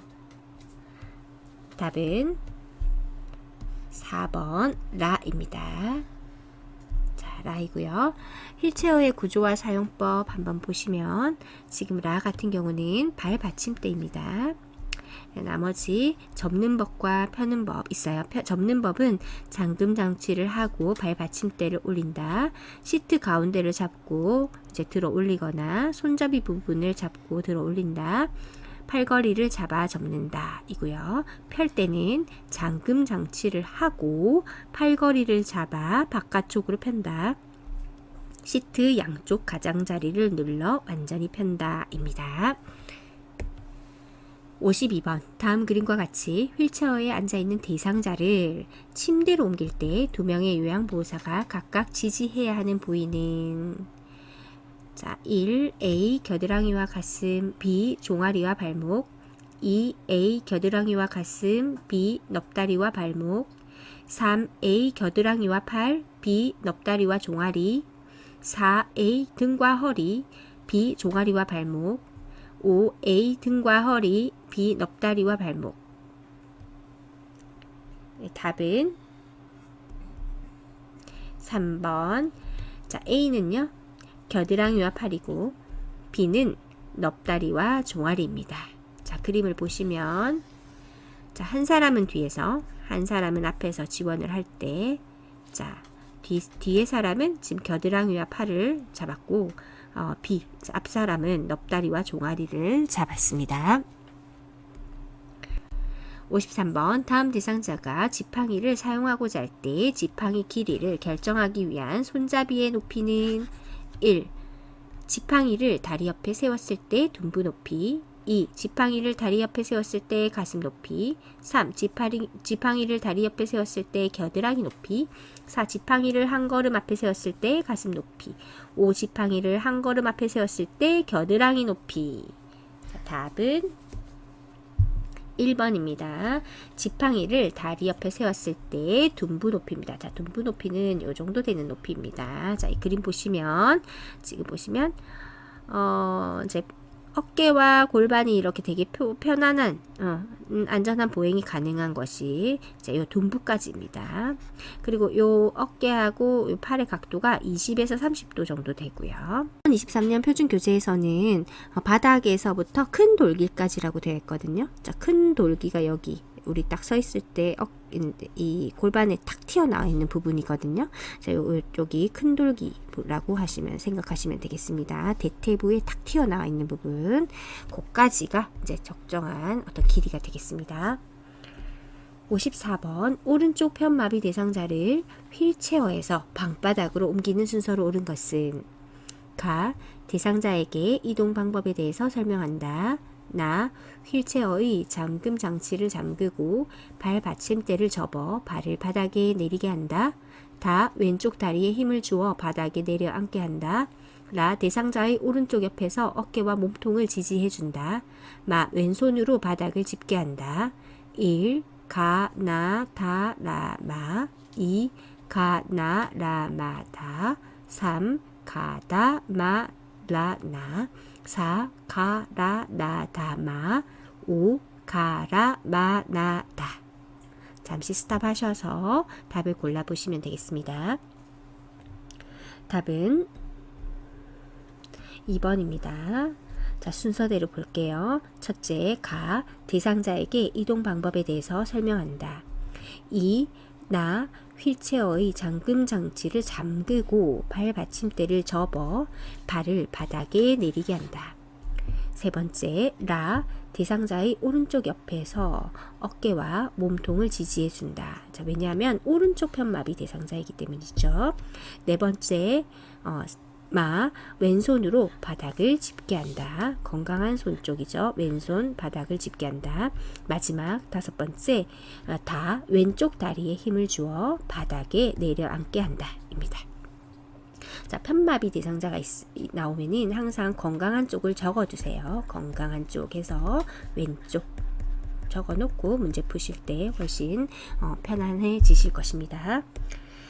55번 다음 그림과 같이 오른쪽 다리에 힘이 없는 대상자가 보행기를 사용하여 이동하는 순서로 옳은 것은 1. 오른쪽 다리와 보행기, 왼쪽 다리. 2. 오른쪽 다리, 보행기, 왼쪽 다리. 3. 왼쪽 다리와 보행기, 오른쪽 다리. 4. 왼쪽 다리에서 오른쪽 다리, 그리고 보행기. 5. 보행기, 왼쪽 다리, 오른쪽 다리. 답은 1번입니다. 오른쪽 다리와 보행기, 그리고 왼쪽 다리입니다. 자, 오른쪽 다리에 힘이 없죠. 그러면 이 오른쪽 다리가 힘이 없기 때문에 이 보행기하고 세트를 맞추는 거예요. 자, 그래서 오른쪽 다리와 보행기가 같이 나간 다음에 그 다음에 왼쪽 다리가 나가는 것입니다. 자, 한쪽 다리만 약한 대상자는 약한 다리와 보행기를 함께 자, 세트로 보는 거죠. 세트로 보고 앞으로 한 걸음 정도 나갑니다. 일단 체중을 보행기와 손상된 다리 쪽에 살짝 실으면서 건강한 다리를 앞으로 옮기면 되겠습니다. 자, 그래서 한쪽 다리만 약할 때는 약한 다리하고 보행기를 세트로 묶는다 라고 생각하시면 되고, 이 세트를 먼저 앞으로 나가고 그 다음에 이제 건강한 다리를 따라 나간다. 56번 복지용구 중에서 요실금 팬티를 사용하는 방법으로 옳은 것은 1. 요실금 팬티는 세탁하여 사용할 수 있다. 2. 실금량이 적을 때는 말려서 재사용한다. 3. 요실금 팬티 위에 일반 팬티를 덧입힌다. 4. 신체보다 한두 치수 큰 것으로 사용한다. 5. 사용한 팬티는 모아서 한꺼번에 세탁한다. 답은 1번입니다. 요실금 팬티는 세탁하여 사용할 수 있다. 맞습니다. 실금량이 적을 때라도 세탁을 하셔야죠. 그리고 요실금 팬티 위에 일반 팬티 덧입힌다 아니고요. 일반 섬유 팬티에다가 방수 패드가 부착된 형태이기 때문입니다. 자, 신체보다 이제 한두 치수 큰 게 아니라 맞는 치수 사용하시고요. 사용한 팬티는 즉시 이제 세탁하셔야 되겠습니다. 즉시. 57번 감염 예방을 위해 손을 씻는 방법으로 옳은 것은 1. 손을 씻은 후 젖은 수건으로 닦는다. 2. 손이 건조하면 손 씻기 횟수를 줄인다. 3. 세면대에 깨끗한 물을 받아 충분히 씻는다. 4. 손가락 끝을 반대편 손바닥에 문질러 씻는다. 5. 기침 후에는 흐르는 물과 비누로 10초 동안 씻는다. 답은 4번 손가락 끝을 반대편 손바닥에 문질러 씻는다. 맞습니다. 1번 보시면 손을 씻은 후 젖은 수건이 아니라 깨끗한 수건 또는 핸드 드라이어로 손을 건조합니다. 58번 대상자의 낙상을 예방하는 방법으로 옳은 것은 1. 길고 헐렁한 하의를 입힌다. 2. 하지 근력 강화 운동을 하게 한다. 3. 야간에는 화장실 표시등을 끈다. 4. 화장실에 가기 쉽게 침대 난간을 내려둔다. 5. 취침 시에는 침대를 요양보호사의 허리 높이로 맞춘다. 답은 2번 하지 근력 강화 운동을 하게 한다. 1번 같은 경우 길고 헐렁한 하의를 입히면 걸려 넘어질 수가 있습니다. 야간에는 화장실 표시등을 켜두어야 되겠고요. 화장실을 가기 쉽게 침대 난간을 내려두면 낙상할 수 있는 위험도가 높아지겠죠. 그래서 침대 난간은 올려두셔야 되고, 취침 시에는 침대를 요양보호사 허리 높이가 아니죠. 항상 대상자에게 맞추어야 됩니다. 59번 가정에서 지진이 발생했을 때 대처 방법은 1. 운동장이나 넓은 공터로 대피한다. 2. 흔들리는 동안에는 탁자 위에 엎드린다. 3. 흔들림이 잠시 멈추면 출입문을 잠근다. 4. 승강기를 타고 신속하게 밖으로 나간다. 5. 깨지기 쉬운 물건은 높은 곳에 올려둔다. 답은 1번 운동장이나 넓은 공터로 대피합니다. 자, 이번에 흔들리는 동안에는 탁자 위에 아니죠. 아래에 엎드려 있어야 되고요. 출입문을 잠가버리면 대피에 방해가 됩니다. 승강기 타시면 절대 안 됩니다. 지진 났을 때는 이제 승강기 타고 가다가 고장나서 이제 갇힐 수 있기 때문이죠. 5. 깨지기 쉬운 물건은 높은 곳에 올려주면 더욱더 위험에 많이 노출되겠죠. 60번 다음 그림이 세탁 표시에 따른 세탁 방법을 옳게 설명한 것은 1번 다림질하여 햇볕에 건조함. 2. 옷걸이를 빼고 뉘어서 건조함. 3. 옷걸이를 빼고 햇볕에 뉘어서 건조함. 4. 옷걸이에 걸어서 그늘에서 건조함. 5. 옷걸이에 걸어서 드라이 클리닝함. 답은 4번 옷걸이에 걸어서 그늘에서 건조함. 자, 이 표시는 그늘이고요. 옷걸이라는 글자는 옷걸이에 걸어라 하는 뜻입니다. 61번 대상자의 주거 환경을 안전하게 관리하는 방법으로 옳은 것은 1. 거실 출입구에 문턱을 설치한다. 2. 다리 간격이 좁은 식탁을 사용한다. 3. 몸이 충분히 잠기도록 깊은 욕조를 선택한다. 4. 열고 닫기 편하도록 둥근형 문고리를 설치한다. 5. 현관 조명은 현관 밖과 발밑을 비출 수 있게 설치한다. 답은 5번입니다. 현관 조명은 현관 밖과 발밑을 비출 수 있게 설치한다. 맞습니다. 야간이나 어두운 조건에서도 안전하게 걸을 수 있도록 조명을 통해서 충분한 시야를 확보하는 것은 안전한 주거 환경 관리에 아주 좋은 방법입니다. 1번에 거실 출입구에 문턱이 있으면은 넘어질 수 있습니다. 자, 2번 다리 간격이 좁으면 넘어질 수 있고 의자 사용이 불편해서 안전을 해치게 되죠. 자, 그리고 3번 깊은 욕조는 욕조의 진입과 퇴출이 어려워서 위험합니다. 펜슬이 조금 이상하네요. 자, 그리고 둥근형 문고리 있죠. 이것은 미끄럽습니다. 따라서 수평 막대형 문고리가 있거든요. 이렇게 생긴 거. 자, 이런 것들이 적합합니다. 그림이 있습니다. 자, 보세요. 자, 이렇게 생긴 것이 적합합니다. 12번 대상자의 일상 업무를 대행하는 방법으로 옳은 것은 1. 보호자에게 필요한 서비스가 있는지 확인한다. 2. 동일한 업무를 재요청할 때에는 스스로 하게 한다. 3. 업무를 대행하기 전에 준비할 자료나 경비를 점검한다. 4. 업무 대행에 불만족해하면 다른 요양보호사를 연계해준다. 5. 서류 발급 업무를 대행하기 전에 요양보호사의 인감증명서를 발급받는다. 답은 3번 업무를 대행하기 전에 준비할 자료나 경비를 점검한다. 자, 업무 효율이 좋고요. 대상자의 불편을 최소화하는 아주 좋은 방법입니다. 1번에 보시면 보호자에게 필요한 서비스가 있는지 확인하는 거 아닙니다. 자, 대상자를 이제 요양보호하는 것입니다. 자, 동일한 업무를 재요청할 때 또 그 요청을 받아들여 줘야 되고요. 업무 대행이 불만족해하면 다른 요양보호사 연계해주고 이렇게 하시면 안 되고요.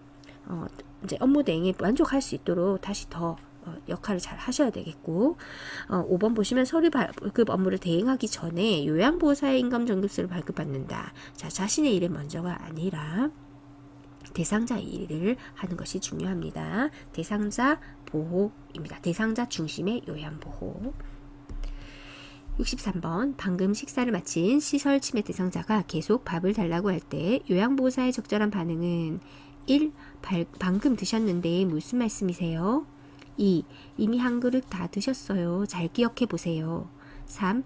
다음 식사를 준비하고 있으니 조금만 기다려주세요. 4. 계속해서 식사를 달라고 하시니 제가 너무 힘들어요. 5. 식사량이 충분하지 않으셨군요. 점점 식사량이 느는 것 같아요. 답은 3번입니다. 다음 식사를 준비하고 있으니 조금만 기다려주세요. 자, 대상자가 지금 치매 대상자이기 때문에 체험한 것, 자기 한 것을 잊었어요. 그럴 때는 대상자 입장에서 납득이 가는 언행이 무엇일까를 항상 생각을 해보셔야 됩니다. 내가 아무리 좋은 말을 하고 이제 요양보호사가 말을 하거나 치매 대상자 주변 사람들이 얘기를 해도 일단 치매 대상자가 이해를 하셔야 되잖아요. 그래서 대상자가 잘 수용할 수 있는 말이 무엇일까? 그것을 생각하시면 답을 고르시기가 쉽습니다. 64번 치매 대상자가 자신이 즐겨 입는 꽃무늬 스웨터를 접었다 폈다 하느라 잠을 자지 않을 때 대처 방법은 1. 스웨터를 입고 자자며 다독인다. 2. 늦었으니 내일 다시 하라고 한다. 3. 그런 행동을 하는 이유를 물어본다. 4. 세탁해 주겠다며 스웨터를 가져간다.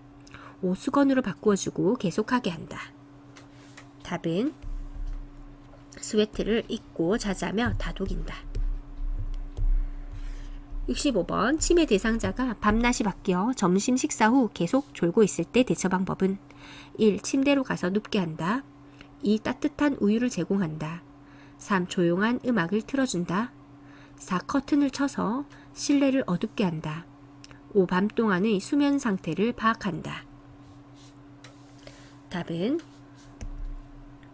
5번 밤 동안의 수면 상태를 파악한다. 자, 말을 걸어 자극을 주고 커피나 술 같은 음료를 주지 않습니다. 산책이나 야외 활동을 통해서 신선한 공기를 접하게 하고 또한 밤의 수면 상태를 파악해서 밤낮이 바뀌지 않도록 수면 습관을 잘 유도해 주시면 되겠습니다. 6번 치매 대상자가 목적 없이 집안의 이곳저곳을 배회할 때 대처 방법은 1. 방을 바꾸어 준다. 2. 창문을 열어둔다. 3. 색칠하기 활동을 하게 한다.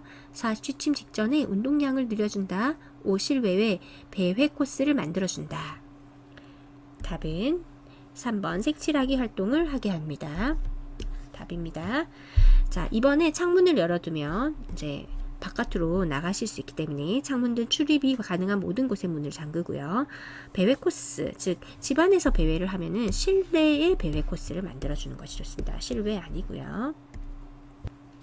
67번 다음과 같은 상황에서 요양보호사의 적절한 반응은 시설 침해 대상자 어제는 목걸이를 가져가더니 오늘은 금가락지를 훔쳐갔어. 도대체 누구야? 요양보호사 1.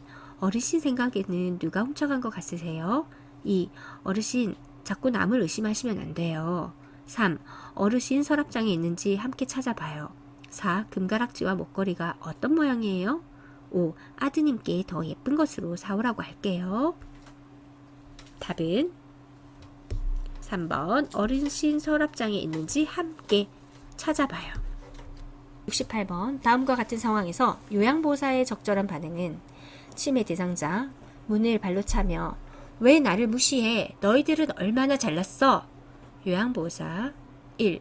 이렇게 문을 발로 차면 문이 부서져요. 2. 어르신 발 다치면 어쩌려고 그러세요? 3. 이러시면 여러 사람이 깜짝 놀라잖아요. 4. 누가 어르신을 화나게 했어요? 5. 다른 방으로 가서 어르신의 전성기에 대해 이야기해 주세요. 답은 5번. 다른 방으로 가서 어르신의 전성기에 대해 이야기해 주세요. 침해 대상자와 대화를 할 때는 침해 대상자의 말을 부정하거나 논쟁하지 않으며 침해 대상자를 설득하지 않습니다. 조용하고 온화한 태도로 계속 유지하면서 대화를 하셔야 되고 대상자의 주장이나 감정을 수용해 주셔야 합니다. 또 대상자의 주의를 전환하고 지속적인 관심과 배려를 제공합니다. 관심이죠. 관심과 배려를 제공합니다. 69번 제가 침해 대상자가 해질녘이 되면 딸을 보러 간다며 현관문을 열려고 할 때 대처 방법은 1. 반려견과 함께 시간을 보내게 한다. 2. 밖이 어두워서 못 간다고 설명한다. 3. 딸 집에 어떻게 갈 것인지 물어본다. 4. 현관문을 열어주고 바람을 쐬게 한다. 5. 커튼을 걷어서 저녁이 되었음을 알게 한다. 답은 70번 시설 침해 대상자가 프로그램 중 바지를 벗는 행동을 자주 할 때 대처 방법은 1. 편안한 바지로 갈아입혀 본다. 2. 바지를 입으라고 큰 소리로 말한다. 3. 스스로 바지를 입을 때까지 기다린다. 4. 가족에게 상황을 설명하고 퇴소를 권한다. 5. 바지를 벗으려고 할 때 손을 꽉 잡아 제지한다. 답은 1번 편안한 바지로 갈아입혀 본다. 11번 경증 침해 대상자가 다음과 같은 활동에 참여할 때 향상될 수 있는 인지 기능은 과일 가게에서 살 수 있는 것을 말해보기, 미음으로 시작하는 단어를 말해보기. 1. 계산력, 2. 통제력, 3. 친화력, 4. 수능력, 5. 언어 능력. 답은 5. 언어 능력. 72번 대화를 하면서 딴청을 부리는 동료 요양보호사에게 나 전달법으로 의사소통한 경우는 1. 제가 무슨 말을 했는지 이야기해 보시겠어요? 2. 당신은 저와 대화를 나누고 싶지 않은가 봐요. 3. 당신은 소통하기 어려운 사람이군요. 다음에 다시 이야기해요. 4. 많이 바쁘신가 봐요. 다른 일을 하시면서라도 제 이야기에 집중해 주세요. 5. 다른 곳을 보고 있으니 어디까지 들었는지 알 수 없어 답답하네요. 답은 5번 다른 곳을 보고 있으니 어디까지 들었는지 알 수 없어 답답하네요. 서술어 앞에, 그러니까 답답하네요 앞에 내가를 넣어보세요. 그럼 말이 돼요. 다른 곳을 보고 있으니 어디까지 들었는지 알 수 없어서 내가 답답하네요 말이 되죠. 자, 이렇게 내가 나 전달입니다. 내가 뭐뭐 하네요. 73번 침해 대상자의 병원 방문을 도울 때 의사소통하는 방법으로 옳은 것은 1. 대상자가 침해 환자임을 인식시킨다. 2. 요양보호사가 동행한다고 말해주며 안심시킨다. 3. 대상자가 방문 이유를 알고 있는지 질문하여 확인한다. 4. 병원에서 검사 후 진료받고 약을 탈 것이라고 설명한다. 5. 치매의 정도가 심해졌을 수도 있다고 분명하게 말해둔다. 답은 2번 요양보호사가 동행한다고 말해주며 안심시킨다. 74번 시각장애가 있는 대상자와 의사소통하는 방법으로 옳은 것은 1. 대상자를 만나면 신체 접촉으로 알린다. 2. 요양보호사를 중심으로 방향을 설명한다. 3. 말로 설명하기 어려운 사물은 만져보게 한다. 4. 지시대명사를 사용해 사물의 위치를 이야기한다. 5. 대상자와 걸으며 이야기할 때는 요양보호사가 반보 뒤에서 따라간다. 답은 3번 말로 설명하기 어려운 사물은 만져보게 한다. 75번 언어장애가 있는 대상자와 의사소통하는 방법으로 옳은 것은 1. 이야기하는 동안 음악을 틀어놓는다. 2. 한 번에 여러 내용을 명확하게 이야기한다. 3. 알아들은 내용을 요약하여 이야기해보게 한다. 4. 눈을 깜빡이거나 손짓으로 의사를 표현하게 한다. 5. 질문에 대한 답변이 끝나기 전에 다음 질문을 한다. 답은 4번 눈을 깜빡이거나 손짓으로 의사를 표현하게 한다. 언어 76번 다음과 같은 방법으로 의사소통해야 하는 대상자는 대상자를 일관성 있게 대한다. 날짜, 시간, 사람을 자주 인식시킨다. 주의사항을 그림이나 문자로 제시한다. 1. 시각장애 대상자 2. 언어장애 대상자 3. 행동장애 대상자 4. 진압력 장애 대상자 5. 공간지각력 장애 대상자. 답은 4번 진압력 장애 대상자입니다. 진압력이라는 것은 현재의 시간, 지금 내가 있는 장소, 나와 같이 있는 사람을 인식하는 데 사용되는 기능입니다. 17번 대상자가 떡을 먹다가 갑자기 다음 그림과 같은 증상을 보일 때 대처 방법은 1. 즉시 심폐소생술을 한다. 2. 따뜻한 물을 마시게 한다. 3. 손가락을 넣어 떡을 빼낸다. 4. 떡이 육안으로 보이면 큰 기침을 하게 한다. 5. 고개를 뒤로 젖히게 한 후 명치를 눌러준다. 답은 4번 떡이 육안으로 보이면 큰 기침을 하게 한다. 산책하던 대상자가 넘어져 발목 골절이 의심될 때 응급처치 방법으로 옳은 것은 1. 온찜질을 해준다. 2. 발목 부위를 붕대로 압박한다. 3. 발목이 움직이는지 돌려보게 한다. 4. 손상 부위의 뼈에 변형이 있는지 관찰한다. 5. 침대에 눕히고 발을 심장 위치보다 낮게 내려준다. 자, 답은 4번 손상 부위의 뼈에 변형이 있는지 관찰한다. 자, 1번에 온찜질이 아니라 냉찜질이고요. 압박하시면 안 되죠. 그리고 발목이 움직이는지 돌려보면 더 심하게 발목 골절이 더 심해질 수 있죠. 그리고 침대에 눕히고 발을 심장 위치보다 낮게 내려준다. 아니고요. 올려서 이제 심장보다 올려줘서 부종을 줄여주는 것이 좋습니다. 자, 냉찜질은 조직의 온도를 낮추고 세포의 대사 과정을 늦춰서 손상과 부종을 감소시킵니다. 또한 차가운 찜질은 통증과 근경련을 줄이는 데 도움이 됩니다. 79번 심폐소생술을 할 때 자동 심장 충격기를 사용하는 방법으로 옳은 것은 1. 심장 리듬을 분석한 후 패드를 부착한다. 2. 심장 리듬 분석 중에도 가슴 압박을 지속한다. 3. 충격이 전달된 즉시 대상자의 반응과 호흡을 재확인한다. 4. 심폐소생술 중 자동 심장 충격기가 도착하면 지체 없이 전원을 켠다. 5. 패드는 대상자의 오른쪽 중간 겨드랑선과 왼쪽 빗장뼈 밑에 붙인다. 답은 4번입니다. 자, 심폐소생술 중 자동 심장 충격기가 도착하면 지체 없이 전원을 켠다. 가 옳은 것이죠. 자, 심폐소생술 중 자동 심장 충격기가 도착하면 지체 없이 전원을 켭니다. 자, 나머지 왜 오답인지 볼게요.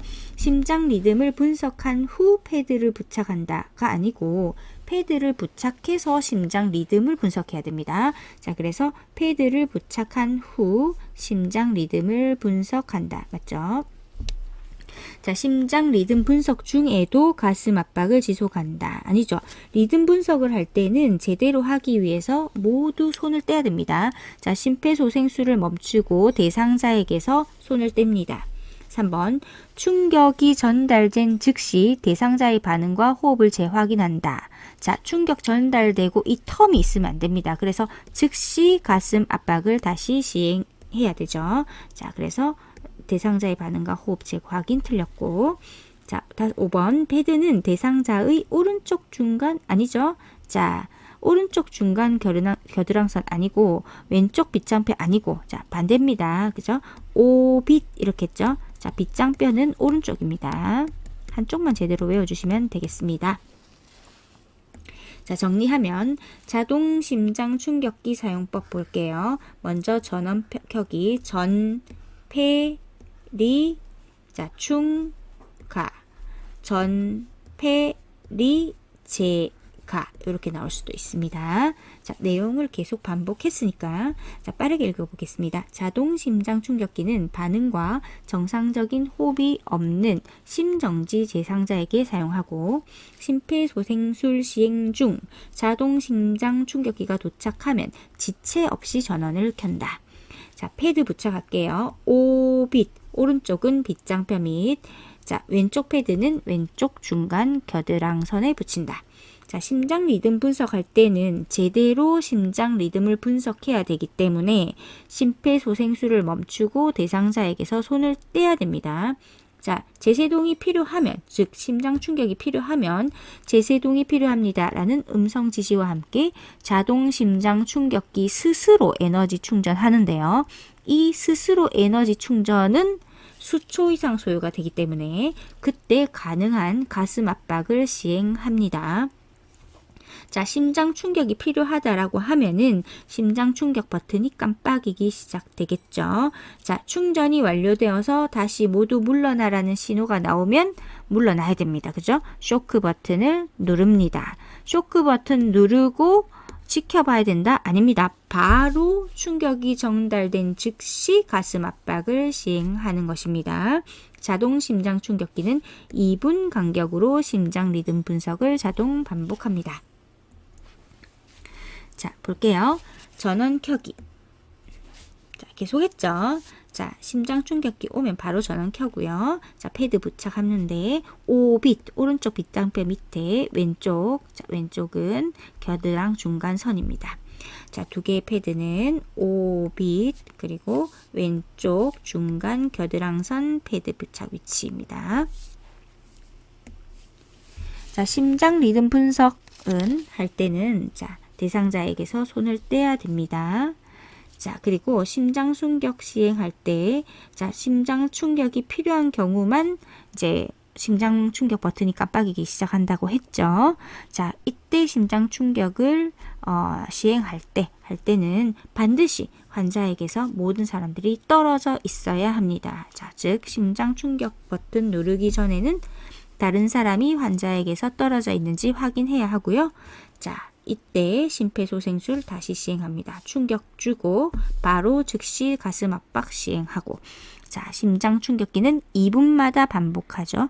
자, 그리고 이러한 심장 충격기의 사용 및 심폐소생술의 시행은 일회성이 아니라 119 구급대가 현장에 도착할 때까지 지속되어야 합니다.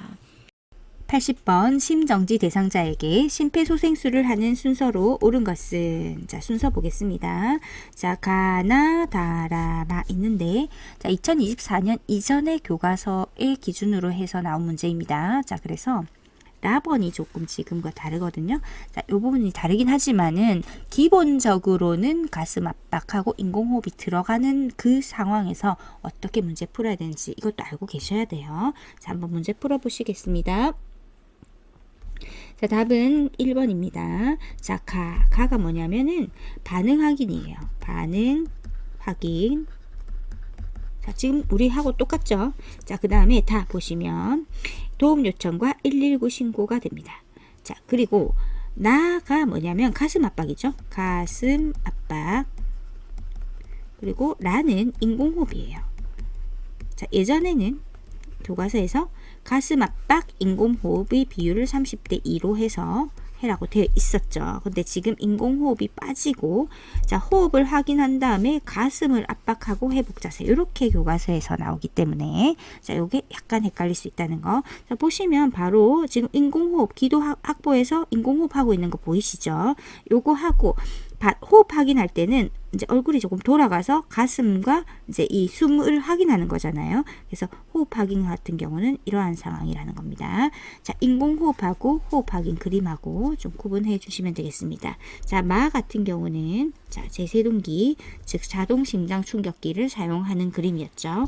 자, 예전 기준으로 봤을 때 반응 확인 가, 도움 요청과 119 신고 다, 가슴 압박 나, 인공호흡 라, 마, 자동 심장 충격기 사용입니다. 자, 지금 최신 요양보호사 표준교재책에 따른 순서를 다시 정리할게요. 자, 반도, 호가회 이렇게 됐었죠. 반도, 호가회, 반응 확인, 도움 요청과 119 신고. 자, 호흡 확인할 때 인공호흡 그림이 아니고 옆으로 살짝 누워서 가슴을 봐야 되겠죠. 자, 호흡을 하고 있는지. 자, 그 다음에 가슴 압박 그리고 회복 자세 잘 봐주시면 되겠습니다. 자, 수고 많으셨습니다.